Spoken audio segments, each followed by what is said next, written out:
The U.S. is not and cannot be the global hegemon. China is not experiencing the same disruptions that came from the sanctions regimes, which have in some sense boomeranged on the sanctioning countries. Hello，大家好，欢迎回到外媒看中国，我是安博然。Today I have a very special guest, US economist and Columbia University professor Jeffrey Sachs.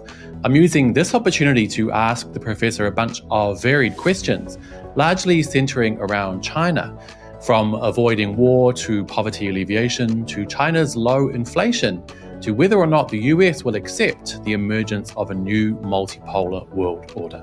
This is Reports on China. I am Andy Borham in Shanghai. Let's get reporting. It's an absolute pleasure to introduce today's guest, who is not only a Columbia University professor, but also has served as a special advisor to the UN Secretary General, advised numerous governments in economics and inflation, written a book called The End of Poverty, and he's been named one of the 100 most influential people in the world by Time magazine twice. Professor Jeffrey Sachs, thank you so much for coming on the show. Pleasure to be with you. Thank you. Now, it's not often I get the chance to chat with such an accomplished person. So today I'm hoping to ask you a handful of quite general questions relating to a number of different topics. First, I want to talk with you a bit about the supposed switch from a unipolar world, which is dominated by US hegemony, to a multipolar world where other governments, especially in the global south, are given more agency and more say in how the world is run. So lately, I've really kind of felt that the switch to a multipolar world has accelerated quite a bit, especially with the diplomatic gains China has made in the Middle East. So I was wondering if you believe that we're truly heading into a new multipolar paradigm, and I was also wondering what you think that might look like. Well, the world is changing, and it's changing very fast from not just a unipolar world with the U.S.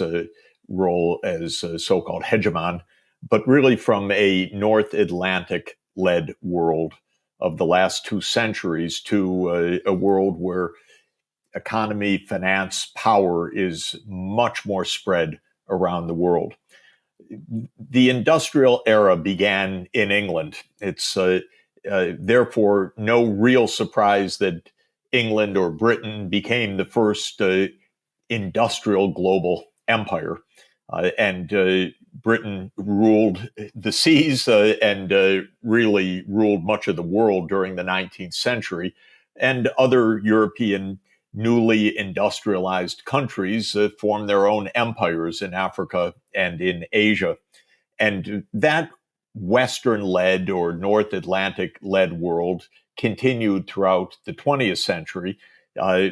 But after 2 disastrous world wars and a Great Depression, the global leadership of the North Atlantic shifted from Western Europe and Britain to the United States. So the U.S. has been the dominant power since 1945.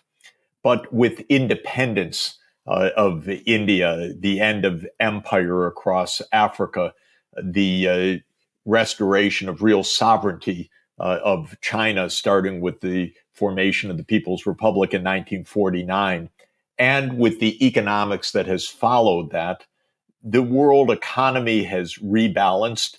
The spread of technology has become far more equal. China, of course, has become one of the lead economies and centers of innovation of the world.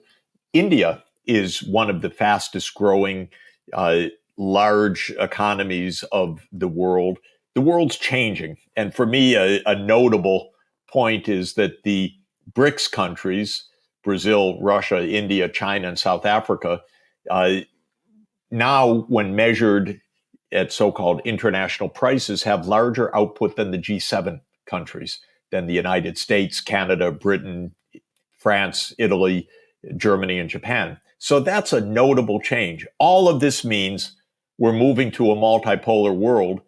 None of it means that the United States likes it or accepts it right now. So psychologically, the U.S. is having a very hard time, and it's trying to hold on to its dominance. But that's just not possible in a world of diverse talents, skills, innovation, economy, when the US is just 4% of the world population. Yeah, I get the feeling that a lot of people, especially in the West, have this idea that they might suffer under a multipolar order. Do you think that fear is warranted, or can the US and the collective West continue to succeed in a more multipolar world?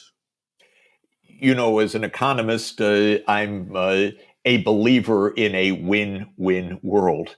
I don't believe that globalization or the rise of China or the rise of India or the rise of Africa in any way diminishes the opportunities for well-being in the United States or Europe. Indeed, I think it enhances those possibilities. In any event, we need cooperation to face challenges like human-induced climate change. So, for all of those reasons, I believe in a win-win world where uh, gains from uh, trade and advances in economy from technological advances can and should spread around the world. If you are a military strategist or a geopolitical strategist, it seems that the feeling is quite different, that the gain of the other is somehow a loss for you. And so I know that international relations realists sometimes think that China's rise is detrimental to the United States. It's a different mindset. I think it's a dangerous mindset, actually, to think in that way, because it almost inevitably leads to confrontation and the real chance of deadly conflict. And so I want to emphasize the win-win nature of the world economy. It's not one region's gain necessarily at the expense of the other. Everybody can benefit from the advancement of know-how and technology and scientific understanding. I'm really crossing my fingers. I too am really pushing for a win-win kind of situation. Now, the US and China have gone through obviously a really rough patch in terms of relations of late, with Nancy Pelosi's provocative trip to Taiwan last year, to Balloongate, to these allegations of widespread genocide against the Muslim minorities in Xinjiang, to calls for war by 2025, to the Select Committee on so-called competition with the CPC. And of course, lately, we also have TikTok and the mainstream media's kind of feverish obsession with Yellow Peril 2.0, kind of painting China as this dark, dangerous, dirty dystopia. Why is it, do you think, that the US is seemingly so obsessed with tearing China down at the present moment? And what do you think it would take for those relations to improve? I think almost all of this is the result of China's success. The United States strategists and politicians didn't want a peer or a rival competitor, and then China showed up on the scenes as a large, successful economy that for 40 years plus since 1980 has been one of the most dynamic parts of the world economy, and now at the cutting edge of many leading technologies. And I think the United States political class resents this, is fearful of it. The geostrategists who think in terms of zero sum uh, struggles think that China's advances to the detriment of the United States. Again, a mindset I don't believe and don't accept, and think is actually a very dangerous one. But most of this is a reaction to China's success.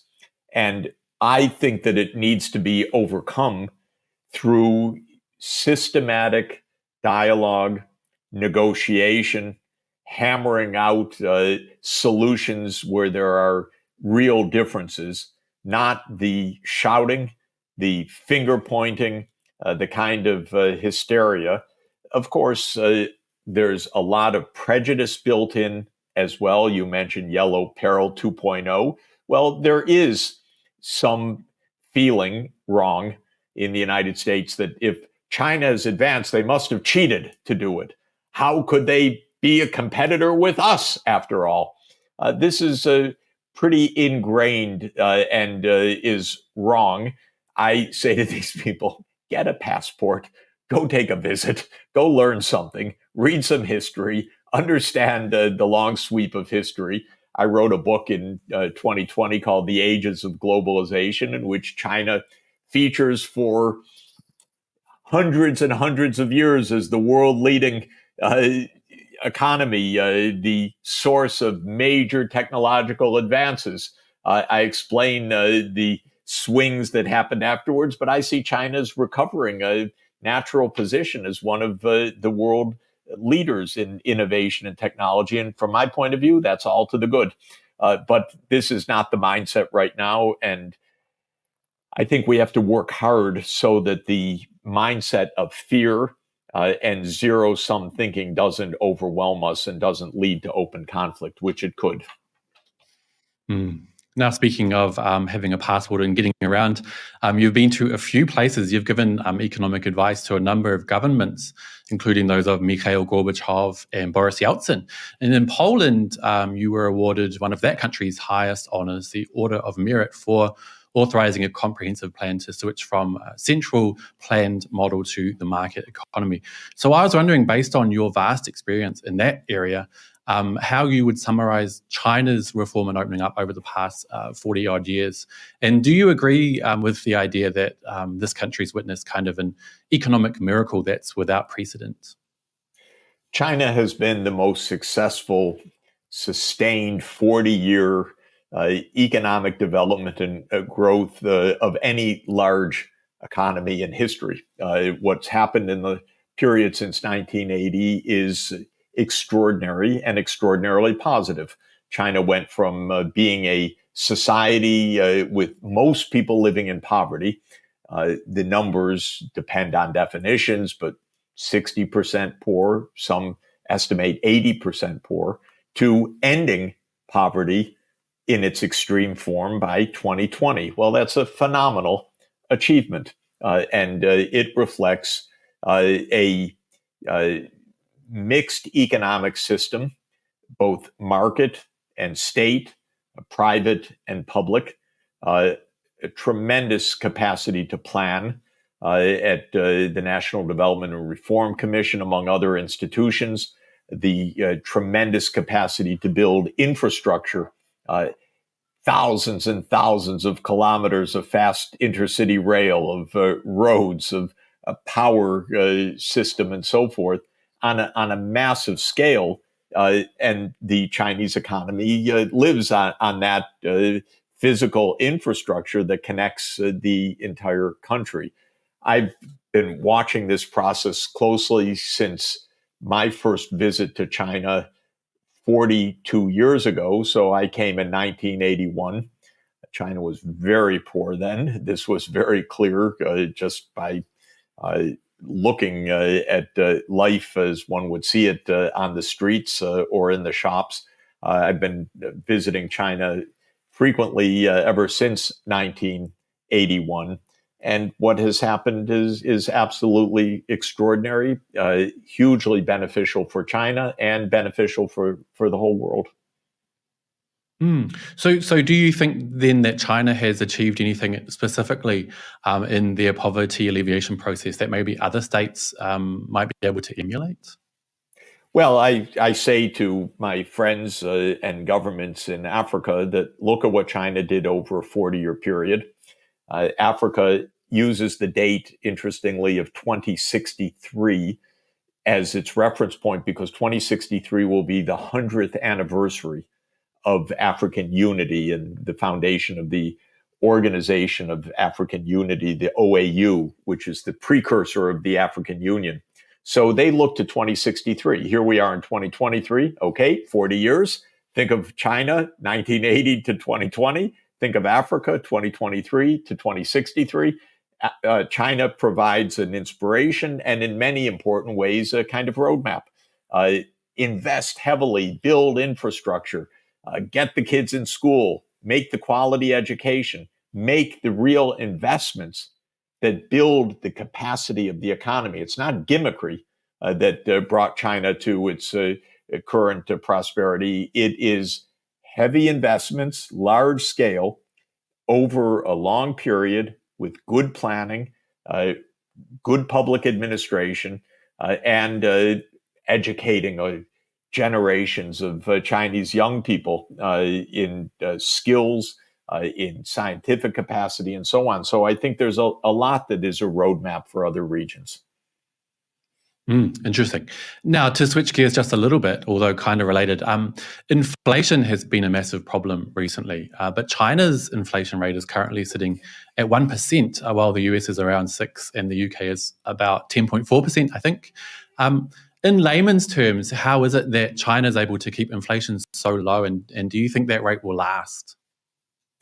Well, the inflation that is being experienced in the US and Europe is the result of uh, dislocations that came from COVID and from the Ukraine war and from the sanctions that were imposed by the US and Europe in the wake of the war, and from